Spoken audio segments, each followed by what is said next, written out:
এটা আমার কাউন্টার থেকে টাকা চুরি করার সিসিটিভি ফুটেজ 2018 সালের 5ই জুন। সময় সিসিটিভির সময় 15:13:57, 3টা বেজে 13 মিনিট 57, 3টা 14 মিনিটে হাত ঢুকাবে। এই যে হাতটা ঢুকিয়ে টাকাটা তুলে নিল। ওখানে 53,000 টাকা আছে, লুজ নোট 500 আর 2000 মিলিয়ে। এই ছেলেটাই টাকা চুরি করেছিল। এই একজন state bank of India Malda ব্রাঞ্চের খুব ইম্পর্টেন্ট কাস্টমার। অতটা তো আমি টানতে পারলাম না, টানতে লজ্জা লাগছে। খুব একজন ইম্পর্টেন্ট ক্যাশ ক্রেডিট কাস্টমারের কর্মচারী। 65 লাখের সিসি আর 15 বছরের সিসি। খুব ইম্পর্টেন্ট অ্যাকাউন্ট। আমাকে বকাঝকা ভয় দেখানো ওইসব যে ভয়েস রেকর্ডটা আছে ওইটা দিলে, ওইটা শুনলে বোঝা যাবে যে সেই খুব ইম্পর্টেন্ট কাস্টমারটা কত গুরুত্বপূর্ণ। তার গুরুত্বের কাছে একজন স্টাফের জীবন, চাকরি বা অন্য কোনো স্বার্থ অনায়াসে ত্যাগ করা যায়। को बोलिए कि आप ब्रांच से चोरी हो तो उसके लिए से अगर FIR करना पड़ेगा, ये जो करना पड़ेगा वो ब्रांच से किया जाएगा। এত টাকা নিয়ে ওই লোকটাকে আমরা করে রেখেছিলাম। ও বললো না, বুঝে দেখে হ্যাঁ টাকাটা জোগাড় করে রেখে দিয়েছি, দিয়ে দেবো। एक बार तो नहीं बोला करके पैसे नहीं लेंगे, पूरा टिकट खाली। এত টাকা নিয়ে ওই লোকটাকে আমরা করে রেখেছিলাম। ও বললো না, বুঝে দেখে হ্যাঁ টাকাটা জোগাড় করে রেখে দিয়েছি, দিয়ে দেবো। एक बार तो नहीं बोला करके पैसे नहीं लेंगे, पूरा टिकट तो हमको होटल दिखा दी, पैसा अरेंज कर दिया, पैसे देगा इसको देगा। একবারও বলেছিল ওরা কি টাকা দিবে না, একবার বলেছে জেনাই করেছে, বলে শুধু আমাকে একটা হোটেল রেখে দিন। ও ডিনাই করলো ওই দিন, আমি দিব না। ও কি বললো স্যার আমাকে ফুটেজ, হ্যাঁ সেই ফুটেজটাও তো অনেকদিন ধরে ফুটেজ আপনি দেখিয়ে দিন, আমি টাকা দিয়ে দেবো, এটাই তো বললো। ডিডি ডিনাই না তাহলে জিনিস ভালো পাইনি। এখন বাবা আমি প্রাইস তোমাকে বলছি, তুমি আমাকে 10 মিনিট টাইম দিবে, তোমাকে আমি দেখিয়ে দেবো। বলে বলছি যে বলেন এই যে কোনো খবর তো হচ্ছে না এখন। বলতে সঞ্জীব দা এসছে দাদা। হ্যাঁ সঞ্জীব দা এসছে। সঞ্জীব দা মনে হয় 2-3 দিন হলো ঢুকে গেছে মালদাতে। ঠিক আছে, আমার সঙ্গে রাস্তায় ক্রসিং হয়েছে, আমি ফোন করিনি। আজকে দেখি আমার ফোন করে আমি সঞ্জীবদের সাথে কথা বলে আপনাকে ফোন করবো। ঠিক আছে, হ্যাঁ এইদিকে আমার দিকটা একটু শুনে নাও। আমরা 1.5 মাস পার হয়ে গেল, আমি তো ধৈর্য হারা হয়ে গেছিলাম। তারপরে বরুণ স্যার এসেছিল, বরুণ স্যার বলে চলো আমি আইসি, খুব ভালো রিলেশন আছে, আইসির কাছে নিয়ে যাচ্ছি। কেন আইসি তো আমার আত্মীয়কে তো বলে রেখেছি, কিন্তু যাওয়া তো ঠিক না, তাও নিয়ে গেল। তো আইসি যা বলার বললো, মেডিসিন কিছু দিলাম না। এবার ও পরের দিন থানায় ডেকে সবার সঙ্গে কথা বলে, ওদের চেম্বারের সভাপতির সঙ্গে কথা বলেছে আইসি আমাদের সঙ্গে। এই করে একটা যা তৈরি হয়েছে, তাতে এখন ওই কাস্টমার চিফ ম্যানেজার কি বলেছে না বলছে, আমাকে ডেকে প্রচণ্ড ধমক চমক কয়েকদিন আগে 23 তারিখ 22 তারিখ 23 তারিখ থেকে আমি মেডিকেল নিলাম। চিফ ম্যানেজার, আমাদের ব্যাংক চিফ ম্যানেজার আর ওই সেকশনের অফিসার আজকে আপনাকে আমি একটা কথা গোপন করতে করেছিলাম। আপনাকে বলি, এখন আপনাকে ক্লিয়ার বলি। আপনার ব্যাংক কিন্তু আপনার পছন্দ হয়ে গেছে, আমি জানি তো।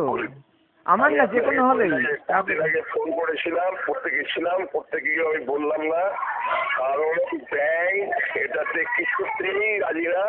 ব্যাংক পরিষ্কার বলছে এটার মধ্যে কাস্টমারের কোনো ফল্ট নাই, টাকা কোনো কমে হারিয়ে গেছে, মানে বাজে অবস্থা, মানে যা অবস্থা মানে আপনি জানেন না। মানে এটাতে আপনার যে কি হবে, মানে টাকাটা যে উঠবে কিনা, যেহেতু ব্যাংকই দেখে বসেছে। এবার টাকাটা তো ওঠা দূরের কথা, আমাকে আক্রমণ করছে, আমাকে ভয় দেখাচ্ছে, অ্যাকশন দিবে, এই করে ওখানে গেলে আপনার গ্রস মিস কন্ডাক্ট এইসব। তার ফলে আমি অসুস্থ হয়ে বাড়িতে এখন ছুটি নিয়ে বসে আছি, এই অবস্থা। শোনেন, আমি ঘটনাটা জেনে আপনাকে ফোন করতাম যে এরকম ঘটনা কিন্তু ঘটেছে। আপনাকে ব্যাংক পরিষ্কার বলছে কাস্টমারের কোনো ফল্ট নেই। এটা টাকা মানে ওখানে মানে মিসিং হয়েছে, ব্যাংক এটা বিশ্বাসই করছে না। মানে কাস্টমার আমি ঠিক মতো যতটুকু করেছি তাতে আমার কাছে খুবই খারাপ রিপোর্ট দিচ্ছে। মানে যেটুকু করতে গেলে তাদের ব্যাংকই তো পুরো উল্টে আছে, একদম পুরো উল্টে আছে।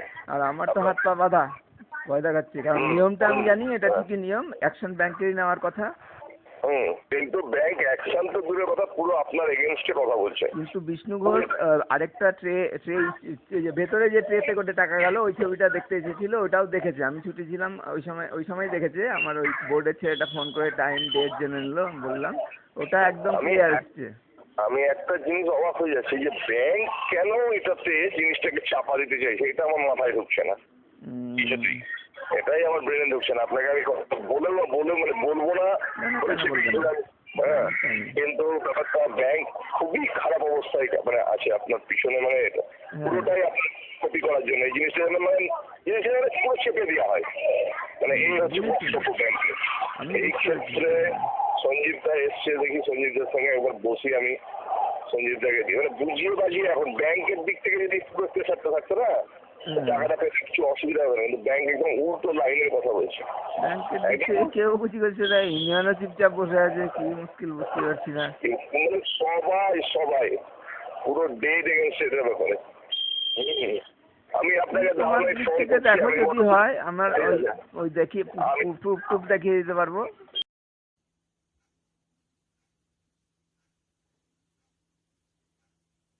দাদা, হ্যাঁ দেবুদা,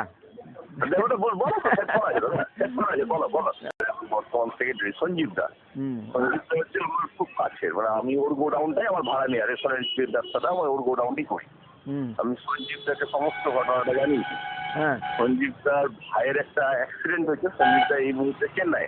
আচ্ছা, তো সঞ্জীব দা বলছে আমি শুধু একটু ঘুরে আসি, সুজিত আমি ঘুরে আসি, ঘুরে এসে আমাকে একটু ঘুরে আসতে দাও, আমি এসে এটা বলছে আমার কারণে এসছে, কিন্তু ঘটনাটা যে এই সেটা আমি ভাবতে পারি না, এই জন্যই তো তোমাকে দেখানো। ঘুরিয়ে বলেছে যে ক্যাশ মিলে গেছে, মানে এটা কোনো মানে সম্পূর্ণটাই সাজানো, মানে ও বলছে আমার কারণে গেছে ঘটনাটা, কিন্তু ঘটনাটা আমি এইভাবে পাইনি। যখন দাদা আমি ড্রাইভ করি তোমাকে বলছি, তুমি আমাকে 10 মিনিট টাইম দেবে, তোমাকে আমি দেখিয়ে দেবো ঘটনাটা। তো বলছি ঠিক আছে, আমার ভাইয়ের অ্যাক্সিডেন্টের জন্য আমি কম্পিউটার আছি, কম্পিউটার থেকে ফিরলেই তোমাকে আমি ফোন করবো, তুমি আসো, আমি এর একটা সমাধান করবো। মানে বাজারের সেক্রেটারি হিসাবে যেটা শুনেছি ঠিক ঘটনা আমি তোমার মুখ থেকে শুনছি। কে সত্যি কে মিথ্যা না, তুমি তো আমাকে বহুদিন ধরে ছিল, তুমি আজ থেকে দেখো আমাকে বহুদিন ধরে দেখছি। তুমি ঘুরে আসো, তুমি ঘুরে এসে তারপর তোমাকে আমি সমস্ত ডিটেলস বলছি। দরকার হলে প্রমাণ দেখে নিবে, তাই না? তোমাকে তো দেখানো এই জন্য। আমি এখনই প্রমাণটাকে সামনে নিয়ে আসতে চাইছি না, যেহেতু জড়িয়ে আছে, কিন্তু আমি একটা জিনিস বুঝতে পারছি যে আমাকে এই প্রমাণটা আলটিমেট আমাকে সামনে আনতেই হবে। যাবো এখন যাইনি, আমি যখনই যাবো জয়ন্তমল উৎসব লেভেলে যাবো, তখন কিন্তু আমাকে ঘটনাটা দেখাতেই হবে, কারণ জিনিসটা ওরা ভুলভাবে রিপ্রেজেন্ট করেছে আমাকে। বক্তব্য হচ্ছে তুমি যা বলছেন সেটা যদি সত্যি হয় তাহলে আমার কাছে যেটা আছে তাহলে সেটা পুরো মিথ্যা, আর ওদেরটা যদি সত্যি হয় তাহলে তোমার কথাটা পুরো মিথ্যা। তাই বললাম যে আপনাকে সত্যি মিথ্যা এখন ডিসিশন নিতে হবে না, আপনি আমাকে বহুদিন ধরে চিনেন, আপনার সঙ্গে সম্পর্ক, আপনি মালদা ফিরে আসেন, আমি আপনাকে সমস্ত দেখাচ্ছি। ঠিক।